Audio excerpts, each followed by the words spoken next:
welcome to episode 28 of Yarn to Table. My name is Celeste and this is a podcast about my knitting life. If this is your first time watching me, I do hope you see something here that you like and that you will hit the subscribe button so that you can see more. We have a Ravelry group, which you can find the link to in the doobly-doo. There is also, you can also find it by searching for Yarn to Table in the Ravelry groups tab. That is where you're going to find show notes for every episode, as well as threads about our knit-alongs and giveaways and that kind of stuff. There's an introduce yourself thread, which I would very much appreciate you posting in if you are new, although it's obviously not mandatory. There's also an ask me anything thread. If you have any questions, I will answer them in the thread or here on the podcast. And we do have one cal going on right now, which is the summer garment cal. It is running until the end of August, and I'm hosting that with Anna of Dunkelgroen. So if you think you can finish a summer garment before the end of August, or if you're already participating and you need some details or you need to post your finished object, go ahead and check out the chatter thread and the finished object thread, which both have details about the cal listed in the first post. You can find me on Ravelry and on Instagram as Celeste Foal, and I hope that you will check out both of those as well if you're interested. I keep detailed project pages for all of my projects, so if you ever want to know more about something or you want to see more of what I've done in the past, you can check those out, and they also link via the blogs tab to individual episodes of this podcast so that you can check out projects from the past if you are so inclined. Today I am wearing, I've just tossed on my Ashburn shawl because I'm sitting right next to the air. Actually, it just shut off, so I might not need this for the rest of the podcast.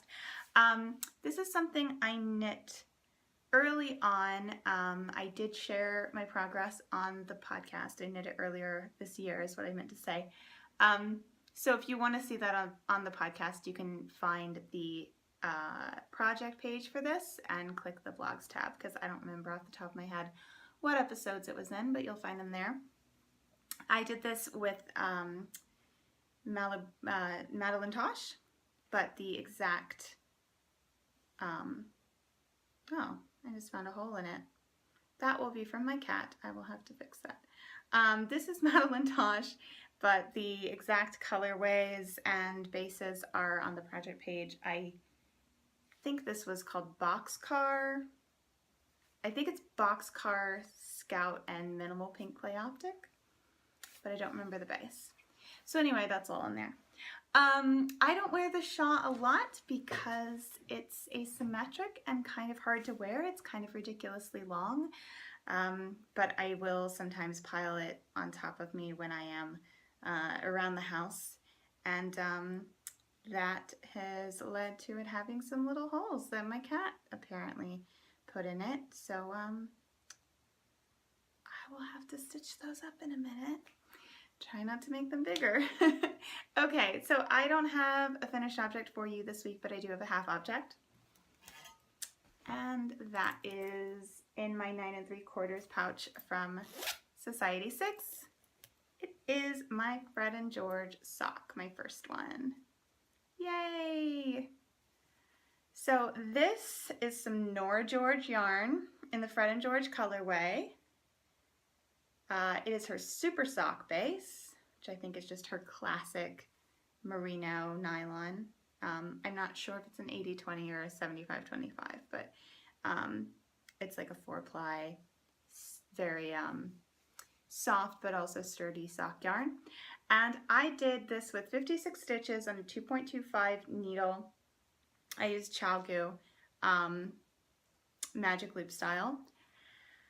And then excuse me, I knit the leg the same length as the foot, which is 65 stitches, did a fish lips kiss heel and a Kitchener stitch toe, and I really enjoyed these a lot. I mean, the speckling makes it so much fun, and I always have, if you're new to the podcast, I always pretty much have a vanilla sock for my on-the-go project. I can knit if I'm in the car or waiting for something. I like to have this with me.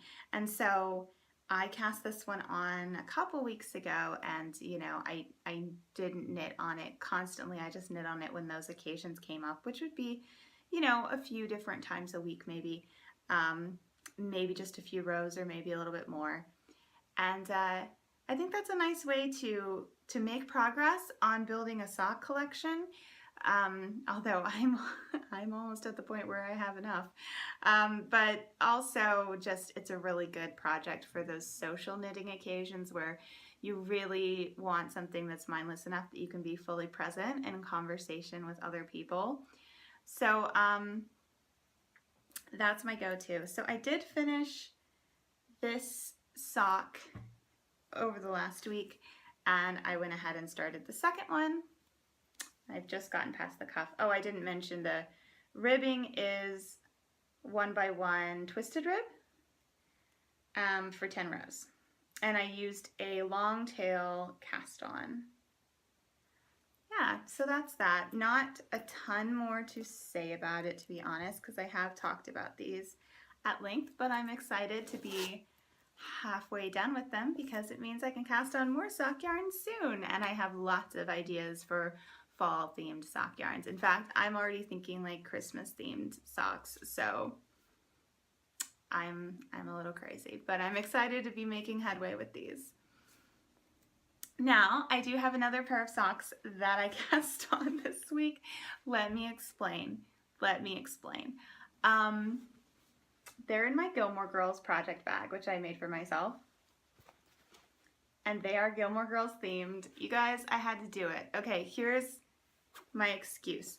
I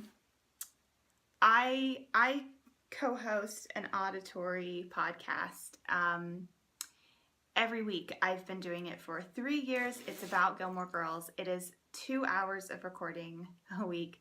About another 2 hours of additional work goes into it. And I love it, but I'm also at that point where it's like, we've got another year to go before we're going to finish the seasons. And it's like a lot of work, and it's been 3 years, and it's, you know, it's starting to be one of those things that feels more like work and not as much like play.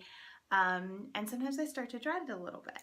Well, I always knit while I'm recording the podcast. It's actually great. That's like a great part of it. And I decided that I would kind of solve two problems. One was that I really wanted to cast on this Gilmore Girls themed yarn. And two was that we were starting up season 6, which is not a great season in my opinion. And we had just been off for like a little bit of a break, and so we're like starting up the podcast again, and I wanted something that felt special and like a little treat. So what I've told myself is that I can only knit on these socks while I'm recording that podcast, so they don't get in the way of my other projects. I think about them as a separate thing. This is just my socks that I knit when I'm recording Return to Stars Hollow and nothing more. And they're so freaking cute. So this is the Gilmore Girls sock set from Homespun House. I will show you it caked up. This is the main color, which is the Pop-Tart Dilemma. And those speckles in there perfectly match the matching little Pop-Tart that Suka Suka Miniatures did for the set. And then the contrasting yarn is called Coffee Coffee Coffee. So I just got this. I think I showed you it in Stash Enhancement like maybe 2 weeks ago. And I just absolutely love it. And I was so excited to cast these on. So I cast these on and knit these during the podcast recording on Monday. And I'm going to get to work on them again tomorrow. And I'm actually really looking forward to it. So I think it's a good plan. It's got me sort of excited about the podcast again, and I'm kind of, you know, it's that that strategy of pairing that they talk about on Freakonomics. That's sort of what I was going for here. So Very cute. Now I decided I wanted to do these as a ribbed sock. It felt kind of Pop-Tarty. I don't know, like I was trying to go for like the shape of the Pop-Tart, like, you know, creating these sort of rectangles. I mean, I know they're long all the way down the sock, but I don't know, that was where it came from. I just wanted to do something that was a little bit different, but wouldn't be so complex that I would be distracted from the podcast. So I thought ribbed would be perfect, and then I had some fun just doing a tiny little hint of the brown on top, just for a couple rows. I actually cast on with it and then did 2 rows, and I think if I did it again I would cast on and only do 1 row and make it even shorter. But I've seen other people do this and I really think it's cute to just have a hint there. So I did that there. I'm also going to use the contrasting for the heels and the toes, and I'm going to do a proper heel flap and gusset and continue the ribbing on the top of the foot. That's my plan.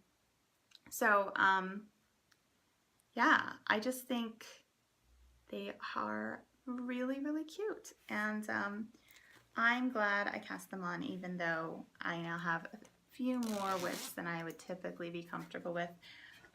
But like I said, I'm sort of dissociating that one from my standard whips because it has rules about when I can work on it. So more whips. This next one is something I'm having so much fun with. It is the Void shawl. And it has this really lovely texture to it.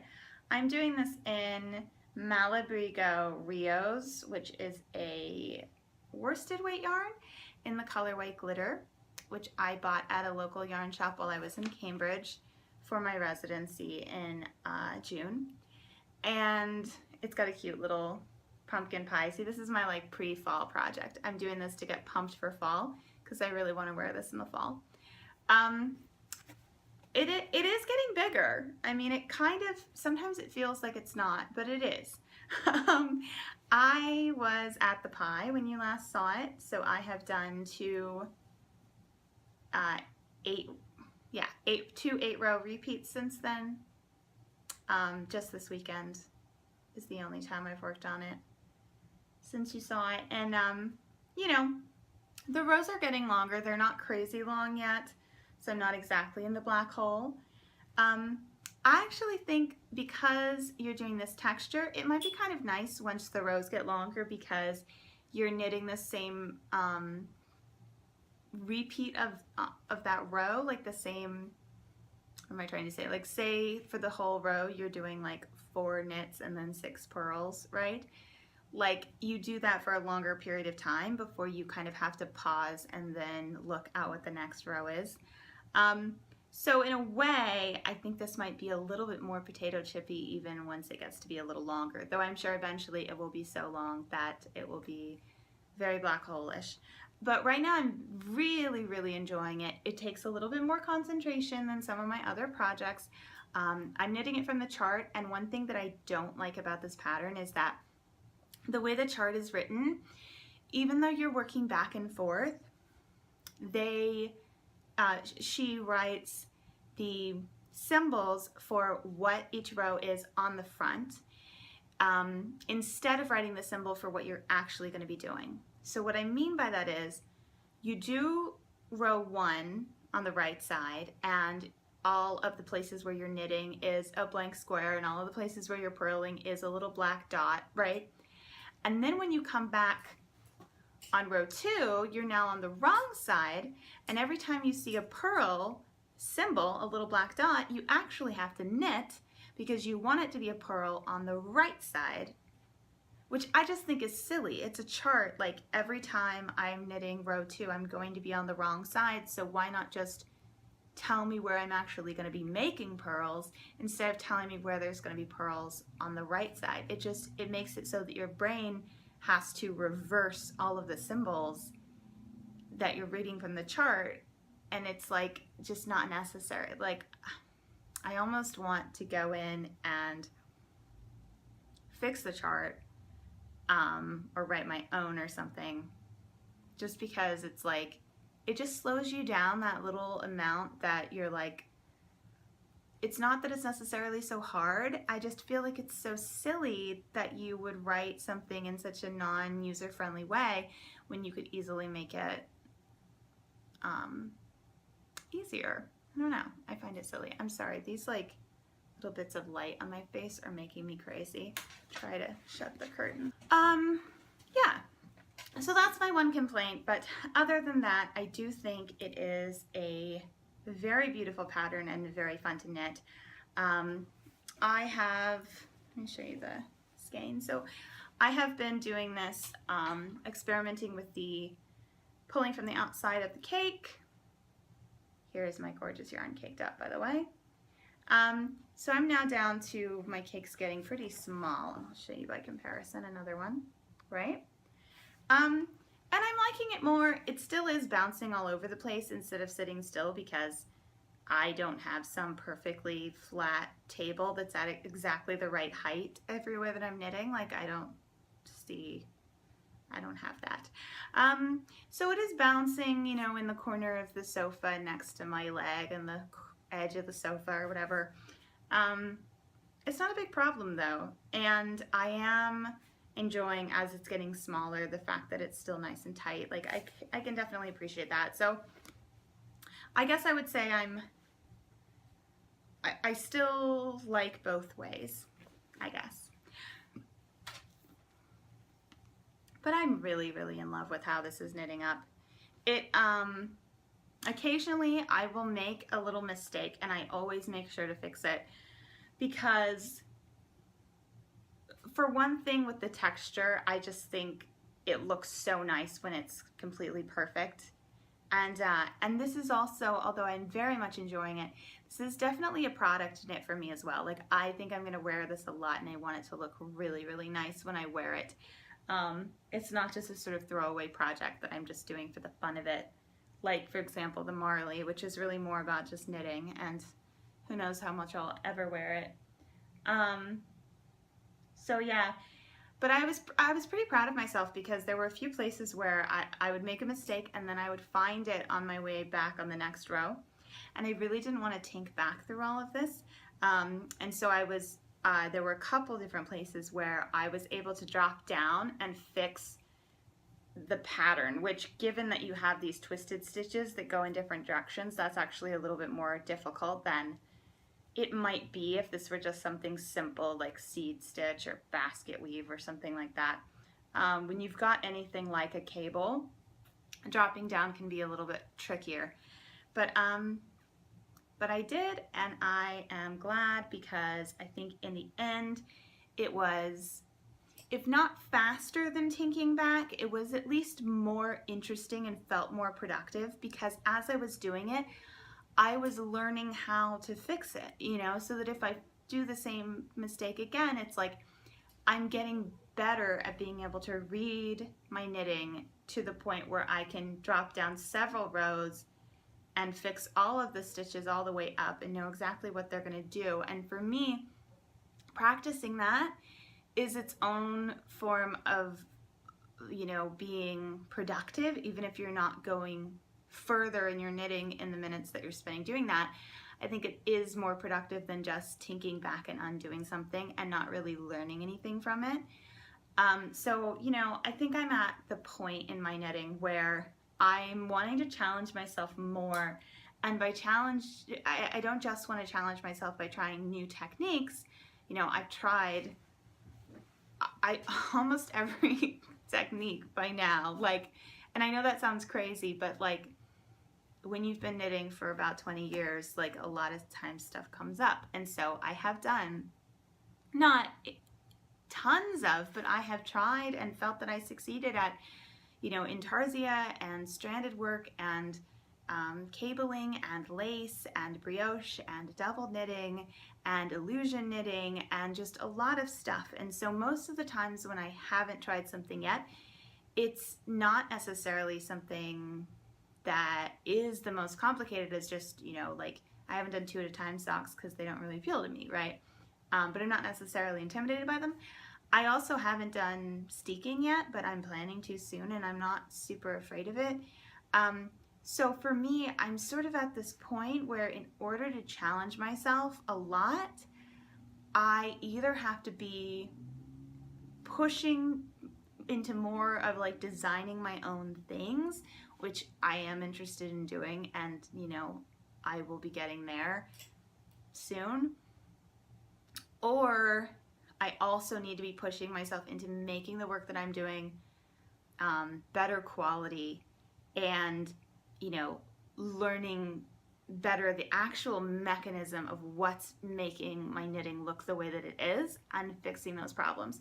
And that'll come up again when I talk about the Marley, because I know that I have mistakes in the Marley that I haven't gone back and fixed, and that's because I've only noticed them once it's been so far that, you know, you can't really rip back because it's brioche, and tinking back would take an eternity, and you know, like I said, it's really a process knit. So I do have mistakes in the Marley, but also, and I'll show you, let me just go ahead and get the Marley out.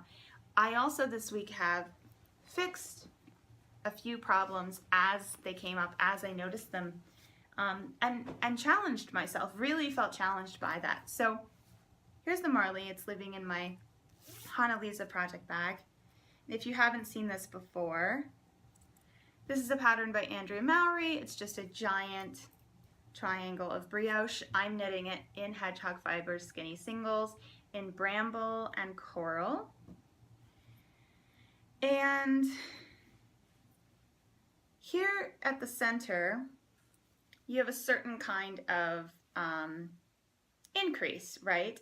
Without giving too much away, it's obviously an increase that is sort of sending off branches in 3 directions, one up the middle and one on either side. At the edges, you can see there's also a kind of increase, but it's a different increase. It's just going in this direction, right? Nothing's going over here, okay? So when you have increase rows in this project, sometimes you're doing one type of increase, and another times you're doing another type of increase. And a couple different times this week, I have come across to the center after knitting a couple rows of brioche, or even just one row of brioche, which is really 2 rows because you knit it in 2 different colors. That's just how brioche works. So a couple times I've gotten to the center to notice that I had done this type of increase instead of this type of increase when I had last increased, which is a big problem. It's not good. So both of those times, so the first time I was like, crap, I have to undo this, and I tinked back a couple rows, and it took a long time because I am now at the point where I have a whole lot of stitches on here. And so I had to tink back, and tinking in brioche is about as fast as knitting in brioche. So it took a little while. You have to do one color and then the next one, and you know, I basically spent as much time as I wanted to spend working on this project just tinking back and undoing it, and then I had to set it to the side because I was like, I want to work on something else now. So I basically got nothing done on this shawl that time. The second time, I saw that I had made the same mistake, and yes, you can be sure I was pissed at myself for making the same mistake again. I thought, I don't want to tink back. I want to drop down and fix it. Now, if I'm doing any kind of simple pattern, dropping down is not an issue. I am now at the point where I'm trying to drop down in more complicated cable-y things like the twisted stitches in that void, right? Which is a little bit more difficult, but I can handle it. Dropping down several rows in brioche with several stitches to turn an increase into a larger increase, so you have to then pull some tension into that yarn where there is none to turn it into a bigger increase. That's a big ask. I wanted to do it, and I figured if I couldn't do it, then at that point I would just tink back. No harm, no foul. And I did it, you guys. And I don't even know which one of these increases it was because they all look the same now. They all look perfect. And I didn't even get online and like read anything about it either. I just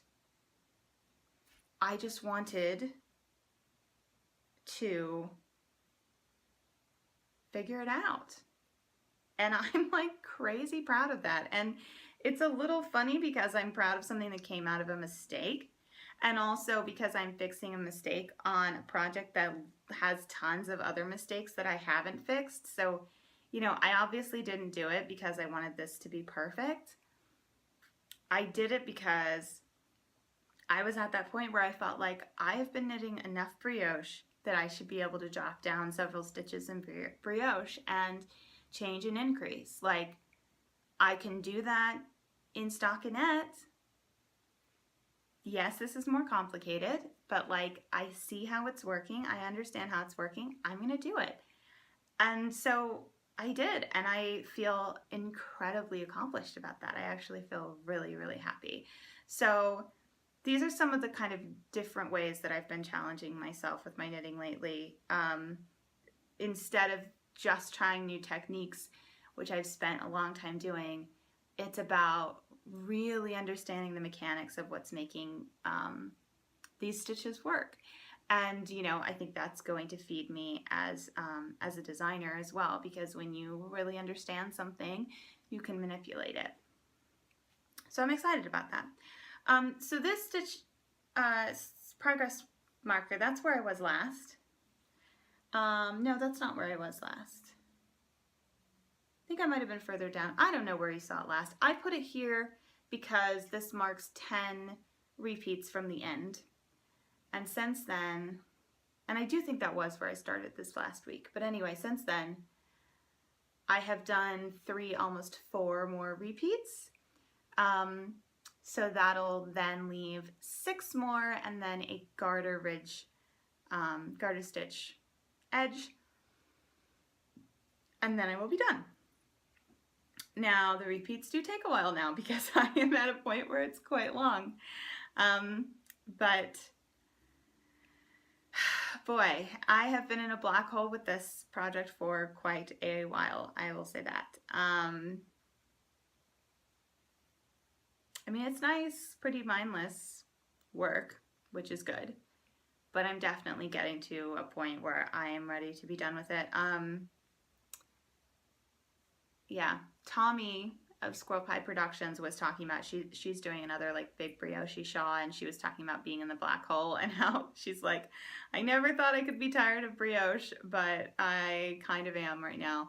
And I was like, yep, if anyone's wondering why I've had my Marley on the needles for so long, that is why, because you knit and you knit and you knit and you're certain that you've actually made progress, and then you look at your knitting and it doesn't look any longer at all. It's like exactly the same size that it was a week ago. I mean, y'all were here. Does this not look exactly the same as it did a week ago? Because I have knit a lot on this. I have knit a lot. And it looks exactly the same. So that, my friends, is the knitting black hole. And the only way to fight a black hole is to knit as fast as you can and never give up. So that's what I'm trying to do. Let's see, I have one more thing to share with you. And that's my Cozy Memories quilt, which is living in this giant Ghastly's project bag that I made for myself. I've just added a couple squares to this, so I thought I'd show you. I still need to add squares with the Gilmore Girls sock yarn. So if you don't know, I like to add squares to this blanket primarily to represent actual projects so that it works as a memory quilt, although I will also add other special yarns as the case may be. So for this last week, I added this square here, which is, oh, that's the other whip I was going to talk about, is the the wispy, which I still haven't cast on, but I do have swatches to show you. So anyway, that's for the wispy cardigan. This is Sweet Sparrow Yarns in her MCN base, which is called Gosling, in the colorway Queenie, which is inspired by Fantastic Beasts and Where to Find Them. And then I've also done these two squares out of Hedgehog Fibers Skinny Singles in Fly and Pesto, and they are a part of my Oracle, along with the leftovers of Pine, which was from a sweater I did, so that's why it's over here, unfortunately, and not right next to them. Yeah, so, oh, and did I show you already that I added, did I already show you that I added the Fred and George square? I can't remember. So I added the Fred and George square as well. I think that was this week. Yeah, so I am definitely making some headway with this. This is a nice project to pick up when you feel like doing something different, but you really don't need to be casting on anything else. And it just always makes me happy to look at it and work on it. It's just so sentimental, and there's something about it that's just so homey and comforting. And I do really like the actual action of knitting these mitered squares, and then I do them with these lovely gosh, what are these things called? They're like the expensive ones that everybody loves. Does it say it on here? Jeez, I don't know. If you've heard of them, you know what I'm talking about. They're those. I like having this special little dedicated straight needles for this. For one thing, straight needles feel very old-fashioned, and so does this project, and they're also quite comfortable for knitting something like this. So all the details on the Cozy Memories quilt and how I make it are on the project page for that, if you would like to know more. And then, as I mentioned, the wispy. So I did another gauge swatch. It just blocked overnight, and I actually have not measured it yet. So we'll find out how that worked out. And then I went ahead and I swatched for the ribbing as well, because as I talked about before, the the cuff of the sleeves is just so incredibly big. It just seems so crazy too big. And so I wanted to gauge swatch with ribbing, which was suggested by Caitlin of the Wool Jill podcast. And then that way I can sort of decide whether I want to change the stitch count in the pattern to make the cuffs smaller or not. So I'll get around to casting that on eventually when I've sort of solved all the maths of it. And yes, I know that math is not plural in American English, but this is so much math that it's maths. Oh, I didn't even talk about this because I don't have tea today, but I'm drinking La Croix again, which many people call LaCroix, but I just can't. It just won't happen in my mouth. I'm drinking passion fruit flavor, which is lovely. If you're not familiar, I do think this is possibly only in the US and Canada because a lot of people didn't recognize it. But this is like a very delicious sparkling water that we have here. It's, as you can see, kind of like the trashiest brand ever. Like, it's got really ugly cans, and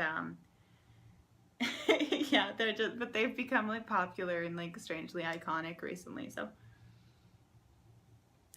we drink a lot of them in this house and in my office because I get free La Croix there. So I down like a lot of those in a day, which is good because it's just water. Okay, so that is the end of my whips.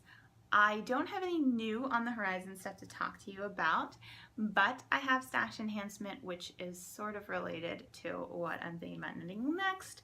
So I'm going to show you that. I ordered some stuff from Knit Picks for specific projects, and the first thing that I ordered, this is what started the Knit Picks order, and then, you know, I threw in other things for other projects because you gotta meet that $50 minimum for free shipping. But all the things have plans. So anyway, I grabbed some of this Knit Picks Wool of the Andes Bulky, which is 100% Peruvian Highland wool, 137 yards to 100 grams. And this is for felting. It is non-superwash. I got it in Stormy, which is a sort of dark gray, almost blue. It's really nice. Gosh, this freaking light is gonna make me crazy. So the Bear, as you can see, has not been like skeined up in the same way as the Stormy, and I actually couldn't find a cream color where the regular Wool of the Andes Bulky was listed on the site. But then I thought, they've got to have Bear. So I looked in their undyed section, and sure enough, they had the exact same yarn, but Bear. Perfect. So I'm using these to knit Ryan a Spirit of the Birch scarf, which is by Tiny Owl Knits. It's a felted, really long scarf that is done in stranded color work to create the look of a birch tree.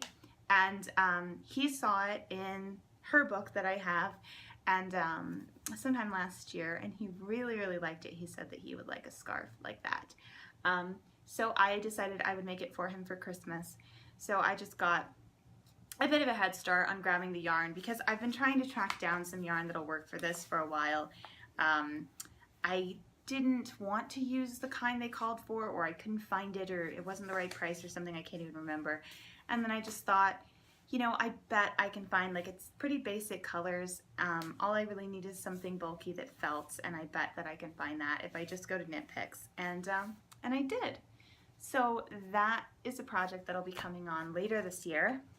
I also grabbed their Diadem, which was on sale. They still had some gold left. I had to get the silver from Etsy, as I mentioned earlier. And this is to pair with some gold and silver that I already have in my stash for my Marie Antoinette inspired brioche pie shawl design that I have not cast on yet, but have drawn up and been thinking about. So now I have, I think I got the Argent as well from Etsy. So now I have everything, so I will be ready to cast that on. Which I don't know when that's going to happen because I have so many other projects. Excuse me, this alpaca is getting to me. This is 50% alpaca, 50% silk, by the way. 329 yards, 100 grams of fingering weight. So, and it's a skinny, a single space. So, yeah, I want to start on this because I'm very inspired, but I also don't want to get too many things going at once, which is part of the reason why I wish that the Marley would just go ahead and get done. But of course, it's taking hours and hours and hours to do that because that's what happens when you do shawls where you cast on a small number of stitches and increase and increase. They get bigger. I also grabbed some Wool of the Andes Sport. This is their non-superwash Sport. They also have a superwash Sport, and I grabbed it in white, red, and what they call coal, which is their black. And these are for the sweater, gosh, what is it called? The Ebba pullover, which is a colorwork sweater that I want to knit soon, and I was able to get all of the yarn for it. I have a couple more skeins of the black for $20, which is like crazy for a sweater's quantity. Because it was these simple colors, I knew that going with commercial yarn would not be a huge compromise because I find that a lot of times when I'm purchasing smaller, more indie yarn, a big part of what I'm getting is the beautiful colors. So since I wanted these primary colors anyway, I mean not primary, but yeah, I guess black, white, and then primary color, whatever, you get what I'm saying. Since I wanted these basic colors, I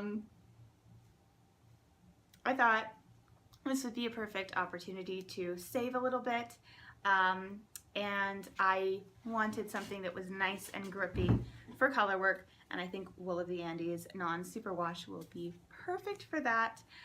So yeah, so I'm gonna start swatching for that one of these days, which should be interesting because it's gonna be like a stranded swatch, which I've never done before because the only stranded knitting I've done has been for like a hat and for some socks, and it was minimal enough for the socks that I didn't really have to worry about it, and the hat was like, I just started it and then kind of measured as I was going to make sure it was the right size.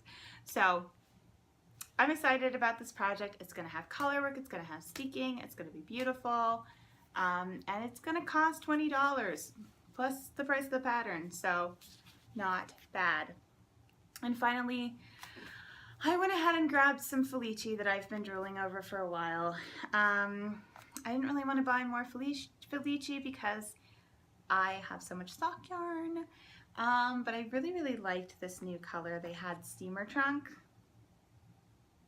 I really like it, so I decided to just grab it since I was in there anyway, and it could help me hit my $50 minimum for free shipping. Now the question is whether these are going to be socks for me or for Ryan. I have not actually shown it to him yet, but I think he will like it, and if he likes it, I will probably be a nice wife and go ahead and knit it in socks for him, although I would greatly like socks in this as well, but I just went ahead and bought one skein because, truth be told, I'm not going to knit the same pair of socks twice for him and for me. That doesn't sound fun at all. So they're either going to be for me or for him, and if he likes them, I will make them for him, though I will probably not start them right away because I have other stuff going on. But I also decided that when I do knit these, no matter who they're for, what I'm going to do is try an afterthought heel for the first time, because I don't really have any contrasting yarn that I think would be good for a contrast heel, and I don't like doing a standard heel flap and gusset or a fish lips kiss with self-striping. I just don't like the way it looks personally. So I usually do a contrasting heel when I do self-striping, but if you do an afterthought heel with self-striping, you can create a nice little striped heel that kind of has an interesting look. So if you are not familiar with afterthought heels, let me show you using this sock. With an afterthought heel, so normally you knit down, then you knit your heel, then you keep going, then you do your toe, right? With an afterthought heel, you knit down, and when you get to this spot, you knit onto some waste yarn. And then later you come back and you have live stitches. Or you don't do anything and you come back later and you cut into your knitting using the steeking technique, and then you have live stitches. In either case, you have these live stitches and you can now knit around and around in this direction, creating a heel that is knit essentially the way you knit your toe, right?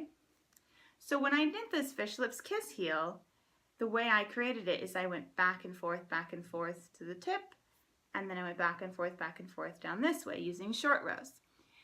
But in an afterthought heel, I would achieve a similar shape by going round. And what that means is that with self-striping yarn, where normally with a fish lips kiss heel, I might get like half the heel in one color and half the heel in the other, and that's only if the stripes end up lining up perfectly. Instead, what you'll end up getting is you'll get the heel to actually sort of stripe in like a bullseye fashion, in the same way that happens if you self-stripe your toe. So I think it looks nicer. I think it's a sort of nice thing to do with a self-striping yarn. So that is my plan for this when I make socks out of it. To be determined when. Yeah, so that's my stash enhancement. For Chit Chat, again, I am doing Vlogust this weekend. So I'm doing Vlogust for all the weekends in August, which is where I vlog about my life. So you're pretty much gonna see what I'm up to. So I don't want to like waffle on about it. But I will say that I've been enjoying a nice weekend at home, getting work done for school, and I did some fun hand dyeing today. So I would actually love to show you the skeins that I worked on today. They are still drying, so if you want to check out the vlog, it'll probably post tomorrow. You can see the dyeing process and see those colorways drying. But yeah, the ones that I did today are all inspired by Christmas because I am crazily really in the mood for Christmas socks. So Amy of Stranded Dye Works has been doing this project where she's trying to knit 24 pairs of socks, Christmas socks that she can wear for every day of Advent, which I think is so awesome. And you know, obviously she's not gonna get them all done this year, but she's sort of knitting Christmas socks out of season because she would like to get there eventually. And she was talking about maybe doing a knit along for it. I got that lovely Trelawney yarn from a homespun house that felt very Christmassy to me. And I just lately have been, Molly of a Homespun House has been making some Christmas socks for who knows what reason. It's like, I think it's just in the air. And I've just been wanting to I mean, not that I'm necessarily going to cast them on now. I probably will wait until we get closer to Christmas, unless Amy actually does knit along, in which case I might. But it's more that I'm sort of making plans and thinking about different Christmas socks that I might like. And the thing is, I don't have any Christmas yarn in my stash at all. So the Trelawney yarn that I just got, I think is Christmassy, so I'm going to use that for some socks this year. And there are some colorways that I really, really want from Jinx Yarn, so I'm going to try really hard to hit her shop updates when she has them. One is Jack and Sally, which is a Halloween / Christmas colorway because it's inspired by The Nightmare Before Christmas, and then the other one is her Gingerbread House, which is like insane. I love it so much. It's like got a cult following at this point. You guys have probably seen it. It's amazing. So I'm wanting to grab up some of those. But I also just had some ideas. All this thinking about Christmas socks gave me some ideas for colorways for myself to dye. So that was what I worked on today. And you can see those colorways in how they turned out in the vlog tomorrow. I don't think, well, one of them was pretty much what I pictured. The other two, I feel like I could make really slight changes the next time I did it, and it might be more what I was envisioning, but I still like the way that they came out. So, I mean, that's just the case when you're new and you're dyeing, is sometimes you don't have something in mind and it comes out gorgeous, which is pretty much how I got my Blackwater yarn. And sometimes I think, you know, when you have something in mind, it might turn out different and you still like it, or it might turn out different and it kind of teaches you what you can do differently next time to sort of get closer to that mark.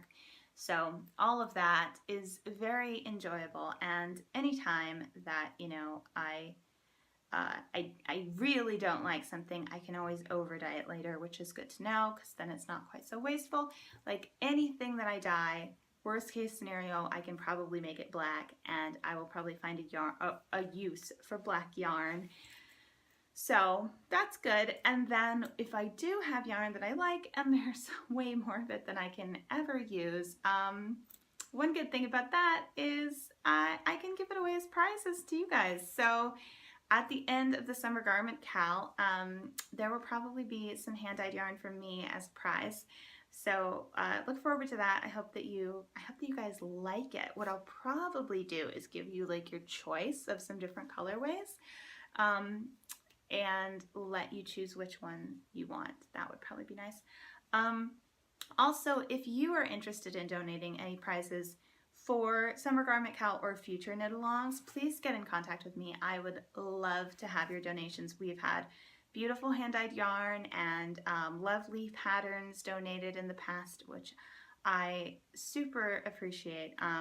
So yeah, let me know if you're a maker of any kind and you have something that you would like to donate. And I guess that's it for this week. I will see you guys. Oh, actually, I will not be recording. Okay, so I will not be recording the regular podcast next week or the following week because we will be out of town. We'll be in Nashville for the eclipse next weekend, and then we will be at Lake Michigan for a little beach house vacation the weekend after that.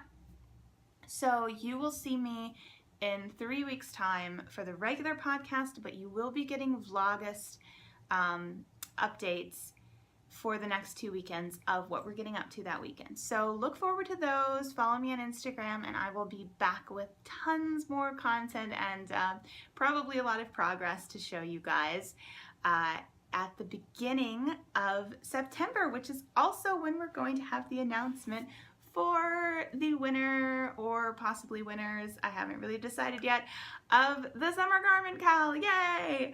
And also it's gonna be like basically fall, which means like more wonderful hand knits to wear. So who's excited? Yeah, so I'll see you guys then. And gosh, I just got really excited thinking about these vacations and fall and everything. Yay! Okay, so I'll see you guys then, and thank you so much for watching, and check out the vlogs if you're interested. Bye!